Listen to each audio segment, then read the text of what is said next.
texto que mais tarde pregaria.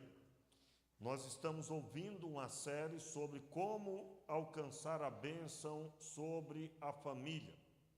E Gênesis capítulo 17, estamos mais uma vez aí vendo a caminhada de Abrão, agora tendo seu nome transformado, seu nome modificado, e ele passa a ser chamado Abraão.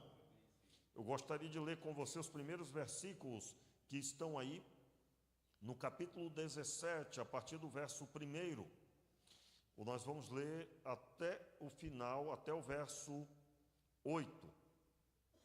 Vamos ler?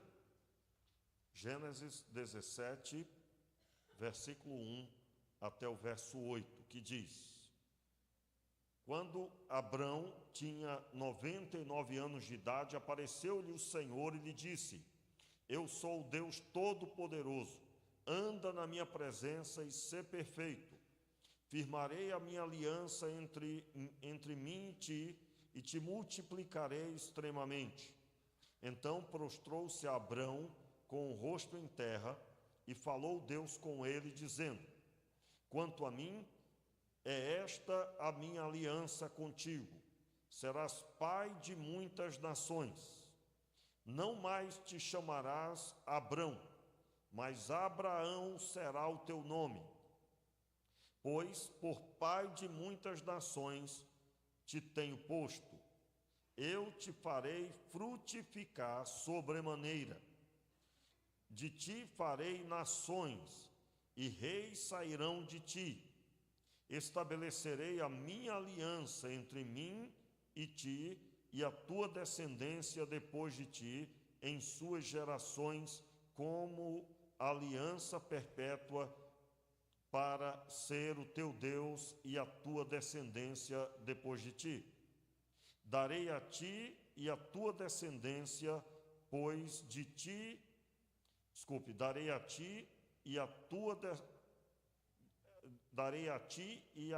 tua descendência depois de ti, a terra das tuas peregrinações, toda a terra de Canaã, em perpétua possessão, e serei o seu Deus. Vamos orar? Meu Pai, tenha misericórdia de nós, nos abençoe, nos dê a compreensão da tua palavra. E é no nome de Jesus que nós oramos. Amém e amém.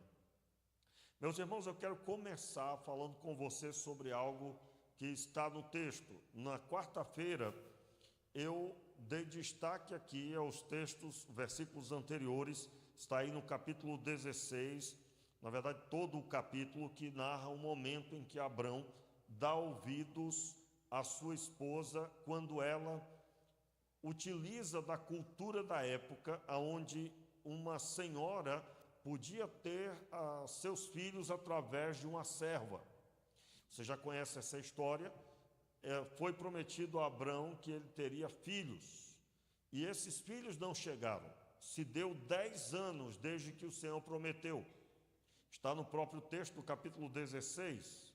Passou-se 10 anos, ele estava com 85 anos. Primeiro, você deve se recordar, o capítulo 12 narra o momento em que ele é chamado. Quando Abrão é chamado, ele é chamado para servir ao Senhor, para seguir o Senhor por uma terra que Deus o mostraria. E isso aconteceu, o chamado dele se deu com renúncia. Ele deveria deixar a sua terra, sua parentela e a casa do seu pai. E o texto diz que o Senhor promete a ele a respeito do que aconteceria. É a primeira vez que se ouve a palavra: em ti serão benditas todas as famílias da terra. Você sabe que o texto se refere ao final da obra que o Senhor faria em Jesus. Todas as famílias serão benditas. O alvo não é sobre Israel, mas é todas as nações, a bênção do Senhor. Muito bem, o Senhor Deus então chama Abrão e ele se dá: partiu, pois, Abrão, versículo 4 do capítulo 12. E então, mais à frente, no capítulo 15, mais uma vez o Senhor se manifesta, dizendo a ele, para que ele saísse da tenda. Ele sai da tenda e o Senhor diz: olha para o céu, se você puder contar as estrelas assim será a sua descendência. E é nesse texto do capítulo 15 que o Senhor estabelece a ele que ele fizesse um sacrifício. Ele faz o sacrifício ao Senhor, e mediante esse sacrifício Deus se manifesta dizendo que daria a ele e às suas gerações toda a terra de Canaã. Nessa data você foi convocado, chamado para se dar ao Senhor, e para se dar ao Senhor você precisa lidar com o esforço. Da mesma forma que ele, para cumprir o sacrifício, e perseverou cuidando do sacrifício, nós somos chamados a perseverar também. Nessa caminhada, nós chegamos então ao que preguei na quarta-feira, que nessa caminhada rumo à bênção do Senhor, nós temos que tomar o cuidado para não sermos influenciados pela cultura local. A cultura da época dizia que uma pessoa podia ter descendência através de sua serva. E Abrão, ele dá ouvidos à sua esposa, e ela, entendendo que deveria tomar uma atitude como esposa, essa atitude não poderia ser do esposo, mas era quase sempre da esposa quando ela percebia que era necessário, e ela então faz isso, e ele dá ouvidos a isso, não interfere, se sujeita, e vem a nascer Ismael. Você já conhece o texto? Ismael, ele vem a ser, através dele vem se formar uma nação também, mas que se torna contrária ao povo de Israel. Eles se levantam contra o povo de Israel, eles poderiam ter ajudado Israel em alguns momentos, mas se colocam contrários a ajudar Israel, e por isso também são penalizados por Deus. Na quarta-feira, nós ouvimos que para sermos abençoados como família, não podemos deixar que a influência cultural do nosso tempo, as coisas, as mudanças do nosso tempo, as coisas lá fora, e quando eu falo lá fora, é fazendo como que uma comparação sobre aquilo que vivemos em Deus e aquilo que é dito lá fora. Quero lembrar aos irmãos que o mundo jaz no maligno. O sistema do mundo será sempre o sistema contrário a Deus. E quando nos deixamos influenciar pelas coisas do mundo, nós tendemos a pecar contra Deus, e esse pecado, ele tende a gerar problema, e problemas inimagináveis dependendo do que acontece. Um exemplo de influência da cultura são as coisas que aparecem para fazer os outros fazerem também. Por exemplo, um crente participar de festa do Halloween, por exemplo. Eu tenho um estudo, que eu sempre disponibilizo para aqueles que precisam, que querem tirar dúvidas. Nós temos um estudo aprofundado sobre o Halloween. Não há como ser crente e participar do Halloween, meus irmãos. E se eu dou ouvidos à cultura do nosso tempo, porque todo mundo faz, eu estou no mesmo erro que Abrão cometeu. Eu quero, com isso, trazer esse destaque, O Senhor prometeu uma descendência a Abrão, essa descendência não apareceu com 10 anos, e a esposa certamente quis tomar atitude. E tomando essa atitude, influenciou o seu marido para que tivesse um filho, e a descendência dele não seria por atitudes deles, como foi o caso. Então, o que é que eu tenho que tomar cuidado? Eu quero a minha família abençoada. Cuidado com a cultura do nosso tempo. Uma outra cultura do nosso tempo, eu dei exemplos de algumas na quarta-feira, eu estou trazendo novas agora. Normalmente, quase sempre eu procuro fazer isso, quando recapitulo mensagem. Uma outra cultura do nosso tempo, pastor, é normal ter o celular. Meu irmão, se o seu filho é menor de idade, ele não pode ter o celular sozinho, ele precisa ser monitorado. E monitorado pelos pais. Você precisa saber como ele manuseia esse equipamento. Você precisa pegar o celular dele, você precisa saber quem são os amigos, você precisa acompanhar os seus filhos. Pastor, isso não é possível porque ele tem privacidade. Meu irmão, filhos menores de idade não devem ter esse tipo de privacidade. Dependendo, isso é perigoso. Note como isso é uma verdade. Se ele se meter em apuros, se ele cometer algum tipo de delito, quem vai sofrer o dano, quem é? São os responsáveis por ele, o pai.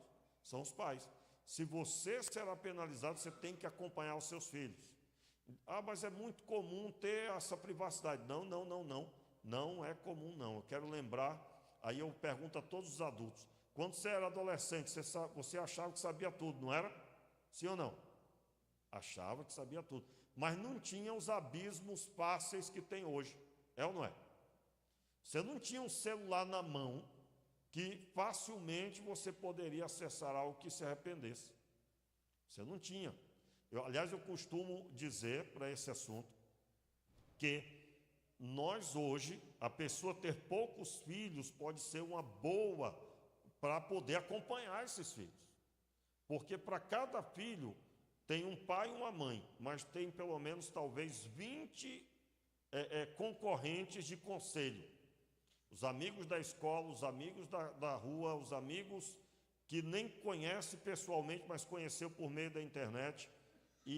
Ou seja, são mais pessoas para influenciar do que o pai e a mãe. Então, se tiver muitos filhos, terá que dedicar muito mais tempo. E, lembrando, os pais é que comparecerão para prestar contas diante de Deus, não só diante dos homens, a respeito dos seus filhos. Então, o que é que nós temos que fazer? Nós temos que tomar o cuidado com a cultura do nosso tempo. O que é a cultura do nosso tempo? Que todo mundo diz que é normal. Sarai também entendia dessa forma, e ela propôs ao seu marido que tivesse filho com a sua serva. Irmãos, isso era uma prática de todos os povos da época, mas agora eles não caminhavam mais conforme a sua vontade, eles eram servos de Deus. Abrão está na Bíblia claramente como um novo na fé, pois ele não tinha o recurso que eu e você temos. Ele não tinha o conhecimento que eu e você temos acesso. Ele está caminhando aqui, eu quero relembrar, Abrão não tinha a Bíblia para ler. Ele tinha a Bíblia oral, que era todo o assunto anterior a ele. Qual era o assunto anterior a ele? A criação, o pecado, o dilúvio, o ambiente que gerou o dilúvio, a atitude de Noé e seus filhos, tudo isso era o que era passado da tradição da época. Mas quando eu falo que ele não tinha um recurso, nós temos 66 livros, tudo que você quiser saber sobre Deus, o que Deus se agrada, como ele se posiciona, como é o coração de Deus, você tem como saber pela Escritura Sagrada. Então, nós estamos vivendo um tempo maravilhoso, mas eu estou falando dessa forma para que você entenda Abrão. E ele está caminhando, e o que é que eu acumulo de conhecimento aqui? Eu preciso cumprir bem essa observação sobre a minha própria vida. Como que nós vamos lidar com tudo isso? Aí, finalmente, o capítulo 17. Note, o Senhor vai se revelando a Abrão. Ele vai se manifestando na vida de Abrão, e agora ele se manifesta para mudar o nome de Abrão para Abraão. E Deus se manifesta dizendo a ele, versículo 1, quando Abrão tinha 99 anos de idade, apareceu-lhe o Senhor e lhe disse: eu sou o Deus Todo-Poderoso, anda na minha presença e sê perfeito. A tradução aí para a palavra perfeito, no que Deus estava buscando dizer para Abraão, significava: seja inteiramente entregue, completo na minha presença. Não podia haver o coração pela metade. Ele não poderia viver fiel ao Senhor e não ensinar a mesma coisa na sua casa. Ele não poderia andar com seus bens entregues e o seu coração distante, por exemplo.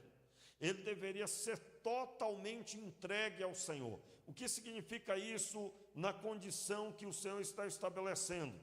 Veja, Deus está dizendo que vai entrar em aliança com ele. E para essa aliança dar certo, tem que ter total entrega. Não existe mais, Abrão, o que é seu, existe agora o que é nosso. Deus agora está entrando em um nível de aliança mais profundo. E aqui, meus irmãos, qual a semelhança disso para a caminhada cristã? E aí você fica observando bem se isso já aconteceu com você ou não. Na caminhada cristã, você vai encontrar uma pessoa que teve um nível de experiência no dia que aceitou a Cristo. E no decorrer da caminhada, o chamado de Deus continua sendo de aprofundamento. E esse aprofundamento, ele vai gerando um efeito na nossa vida de maturidade. Nós vamos tendo maturidade cristã ao ponto de sabermos nos portar, não mais como meninos, mas como adultos na fé. Então, da mesma forma, se você não está crescendo gradativamente, você precisa estar preocupado com a sua vida espiritual, com a sua vida cristã. Um outro fator importante aqui, Deus está chamando Abrão para total entrega, porque ele estava entregando-se também. De onde veio a mudança do nome de Abrão?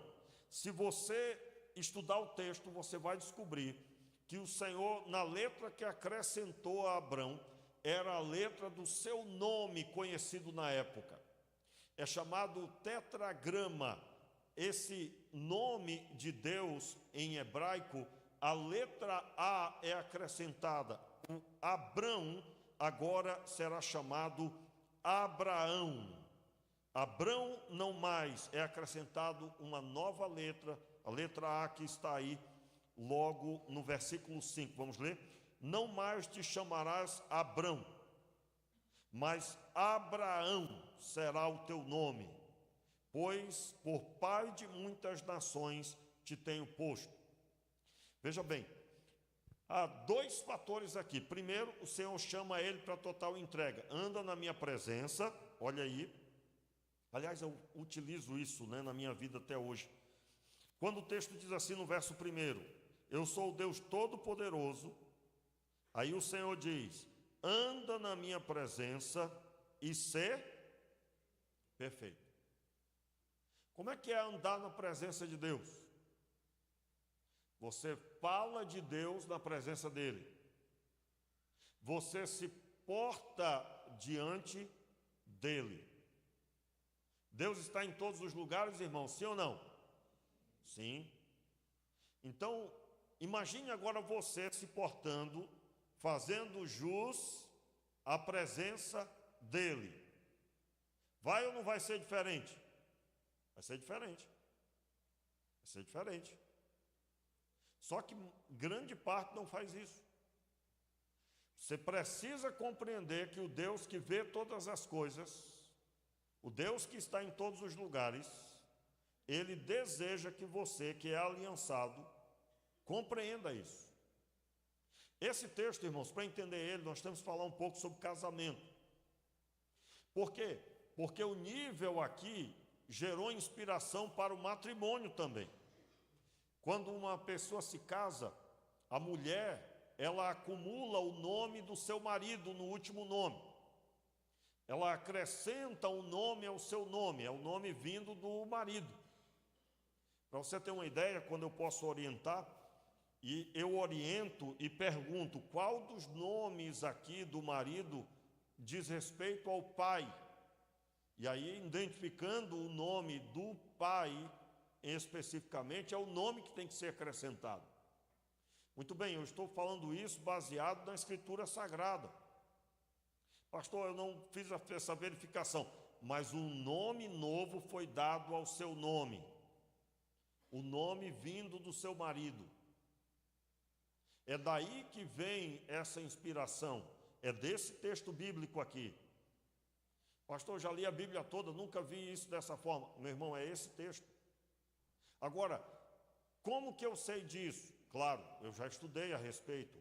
E esse texto vem a seguinte pergunta para o teólogo. Por que foi acrescentado a letra A? Excelente pergunta, não é? E dessa pergunta vem a resposta.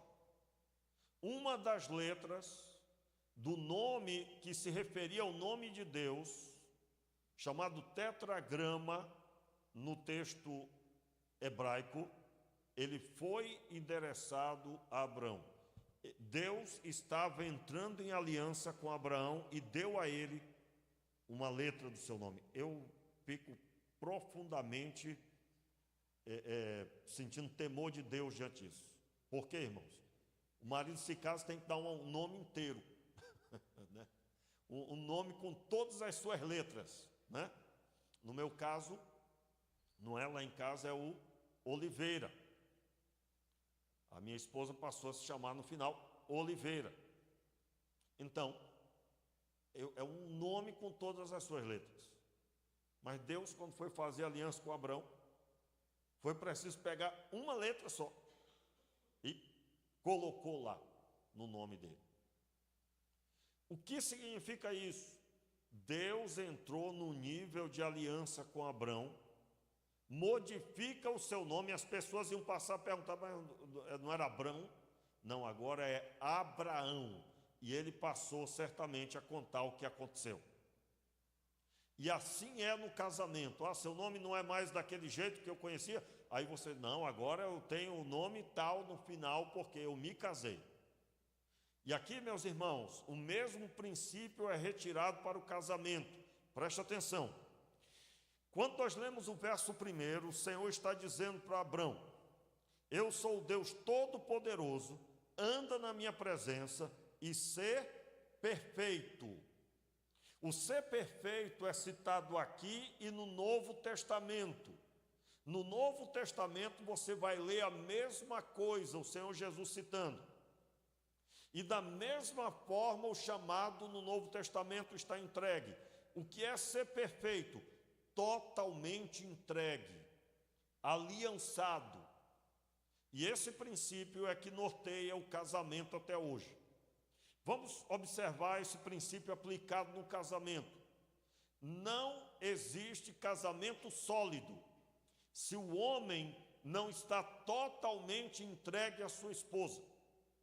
Não existe um casamento sólido se a mulher não está totalmente entregue ao seu marido. Como assim? Vamos dar um exemplo de unidade no casamento, ser uma só pessoa. Não existe a sua conta bancária e o seu dinheiro mais. É o nosso dinheiro. Na sua casa você vai dizer assim. Não existe a conta bancária dela ou dele. Os bens se fizeram um só. Claro, você pode ter sua conta bancária. Você pode, minha irmã, meu irmão, ter sua conta bancária. Mas vocês organizam as finanças juntos. Aliás, irmãos, deixa eu explicar um negócio para você. Você sabia que você arruma um problema na justiça? Claro que isso nunca vai acontecer, porque ninguém vai entrar na justiça por isso. Mas se, em caso de qualquer problema que alguém fosse passar, você sabia que a esposa, ela tem por direito de saber quanto o marido ganha e como que ele administra os bens? Você sabia disso? Que a lei garante isso à esposa? Quem aqui sabia? Quem aqui sabia? Ó, tem só três pessoas, 4 pessoas que sabem. Pastor, mas isso vai dar problema como? Irmão, só dá problema se houver separação e ela disser, nunca soube quanto ele tinha. Claro que nós não trabalhamos contando com separação. Amém, irmãos? Não trabalhamos. Se você está pensando, meu irmão, tire da sua cabeça, porque o diabo já está lhe alcançando já, se você anda pensando nisso. Ninguém deve se preparar para a separação. Nós estamos em Deus preparados para construir um futuro, não para cogitar a destruição. Muito bem, mas é por lei garantido que a mulher deve ter acesso. Nós não precisamos dessa lei se nós entendemos a Escritura. Meu irmão, sua esposa precisa saber sua conta bancária, suas senhas. Pastor, se eu disser isso, no outro dia não tem mais nada, né? O cabo vai dizer para mim, pastor, o senhor está doido? Não vou mais vir a essa igreja não, agora as coisas vão entrar por um outro caminho, não é? Meu irmão, eu não tenho nenhum problema em entregar cartão de crédito na mão da minha mulher, não tenho nenhum problema, não é? Eu acredito que você também não é? Acredito. Como assim? Meu irmão, a esposa, ela vai zelar sim pelo matrimônio, pela família, e ela não vai cometer a loucura de destruir suas finanças, porque ela está destruindo a finança dela. Quantos estão entendendo o que eu estou dizendo? Não é? Então, se você não conversou e entregou na mão dela, sem dizer que não é possível gastar nenhum real, aí é outra história. Entenderam o que eu estou falando? Se você não dialogou, está aqui o cartão, só pode isso. Porque se você entregar de fica à vontade, aí é outra história. Fica à vontade, né? Ora, fica à vontade, aí a mulher já pensa naquela joia que nunca teve, né? Claro, fica à vontade, ele falou. Mas é claro que isso não vai acontecer. Nós vamos trabalhar em aliança, então o casal deve saber até onde pode ir. Mas nunca jamais um nível onde tem a vida dele e a vida dela.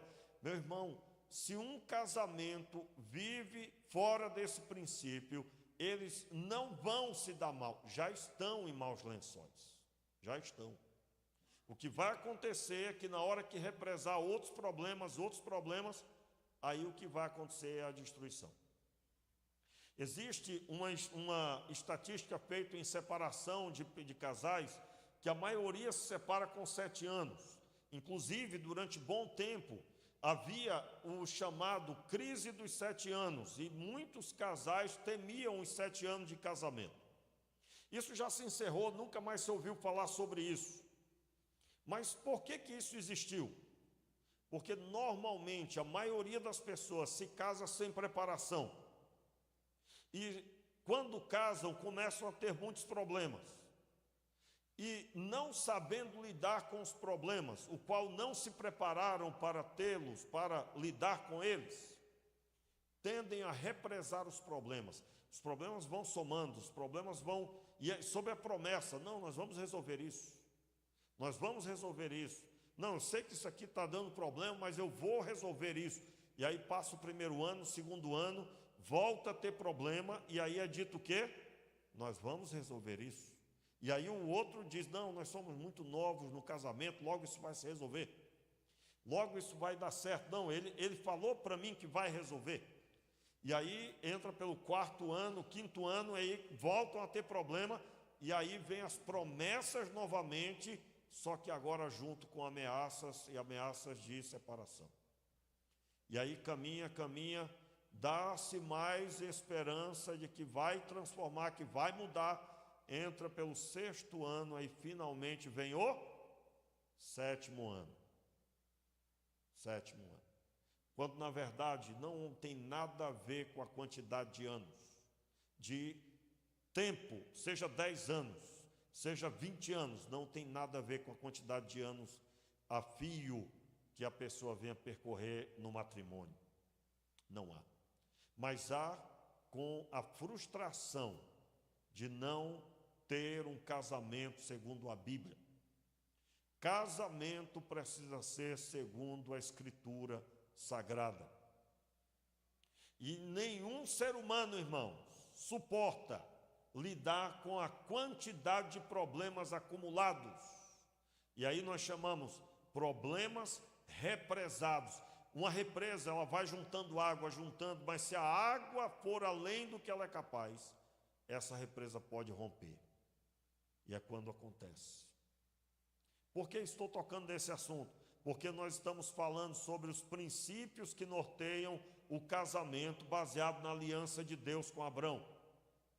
Deus estava dizendo para Abrão, se entregue totalmente, ande na minha presença, eu estou agora fazendo aliança com você. E Deus deu uma parte de si para Abrão, seu nome. Meus irmãos, se você tem uma vida com Deus superficial, eu quero dizer para você que você não entendeu o chamado de Deus para a sua vida. Quero deixar claro, irmãos, infelizmente, eu acredito que não tem mais essa incompreensão no meio do povo. Quando eu me converti, tinha muito isso. Eu sou crente. Aí a pessoa estava em todos os cultos, em todas as programações. Ela não faltaria o jantar dos casais, se ela é casada já ou tem um namorado ou namorada. ela participaria de tudo. E isso nunca foi vida cristã. Isso faz parte da vida cristã. A vida cristã mesmo é regida por um relacionamento que ela tem com Deus. E que aonde ela vai, ela está andando, indo e vindo, na presença de Deus. Isso é maior do que a igreja local. Isso significa que lá no meu trabalho, Deus está lá e eu estou na presença dele, e eu sou totalmente entregue a ele. Isso é que faz a diferença. Se você vive a vida cristã e você é superficial no seu relacionamento, você não se entregou totalmente. Portanto, não há relacionamento com Deus. Por isso, meus irmãos, que inúmeros textos destacam, um deles, Jesus dizendo que no dia do juízo haverá pessoas que vão dizer que em nome dele fizeram coisas, mas que ele dirá: para trás de mim, pois não vos conheço. Quando que o Senhor nos conhece, meus irmãos? Quando nos entregamos totalmente a ele. Quando nos entregamos, quando somos da aliança. Então, o texto diz, o Senhor dizendo para Abrão: anda na minha presença e ser totalmente entregue ou ser perfeito, conforme está escrito. O verso 2, firmarei a minha aliança entre mim e ti e multiplicarei extremamente. Porque o que o Senhor estava dizendo? Você, Abrão, será conhecido como Abraão. Isso vai trazer uma nova compreensão a respeito de você. Você vai passar a dizer que tem aliança comigo, e a sua geração passará a dizer que tem aliança comigo. Os irmãos notaram a semelhança com a fé cristã? A semelhança é grande, é tremenda. O Abrão, não, amigo, não é mais Abrão. Agora o meu nome é Abraão. Mas o que foi que aconteceu, meu irmão? Mudou o nome. E ele diria que ele entrou em aliança com Deus Todo-Poderoso. E isso é por geração em geração. O povo de Israel diria: nós somos o povo do Senhor, e ele é o nosso Deus. Não é a mesma coisa hoje conosco. Nós temos que dizer, nós precisamos dizer. As pessoas vão dizer: olha, você, eu antes conhecia você disso e disso e disso, e não é mais não? Não, meu irmão, não é mais não. Diz a história que Agostinho de Hipona, quando ele era perdido pecador, ele andava por todas os prostíbulos, os lugares cheios de pecado que alguém pudesse frequentar. E um dia uma daquelas mulheres que ele estava acostumado a encontrar nesses lugares, viu ele em sua cidade natal. E começou a gritar no meio da rua o nome dele: Agostinho, Agostinho. E ele não voltou nem para olhar para trás. Ela correu e o parou e disse: olha, você não está me reconhecendo? Você não é o Agostinho? E ele olhou para ela e disse: não, eu não sou mais aquele Agostinho. E ele então se posicionou: eu sou uma nova pessoa, eu sou uma nova pessoa em Cristo Jesus. E com isso ele estava dizendo para aquela mulher: eu não sou aquele Agostinho que você conhecia. Em Cristo Jesus nós somos chamados a dizer a mesma coisa. Agora, meu irmão, muita gente, você está arriscado a descobrir que é crente 007. O que é o crente 007? Ninguém sabe, é um agente secreto, né?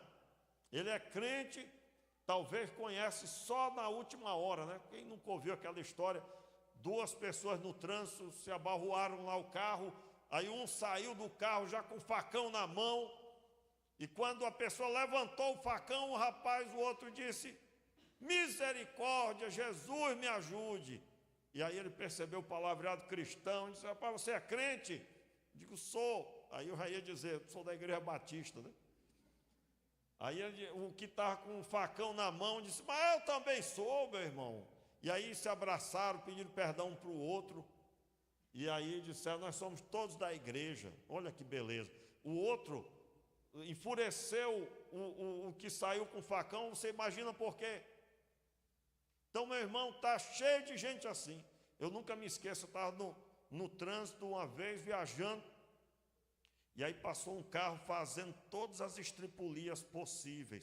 Sabe aquela estripulia que se acontecer alguma coisa, você é afetado na estrada? Aí quando ele passou fazendo todas as coisas erradas que alguém podia, estava escrito atrás, posso todas as coisas naquele que me fortalece. Um adesivo bem grande. Aí eu digo, irmãos, olha, se você não anda na presença de Deus, não ponha adesivo identificando se é crente no carro.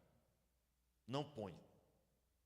Se você anda no trânsito como um devasso pecador, não ponha nenhum adesivo identificando, porque vai dar problema isso aí. Você acha que aquele adesivo alguém correu e colocou atrás do carro daquela pessoa? Não. Foi ele que colocou certamente. Então, a situação é tamanha, meus irmãos. O texto da palavra diz que Deus entrou em aliança com Abrão, mas ele chama Abrão para uma entrega total.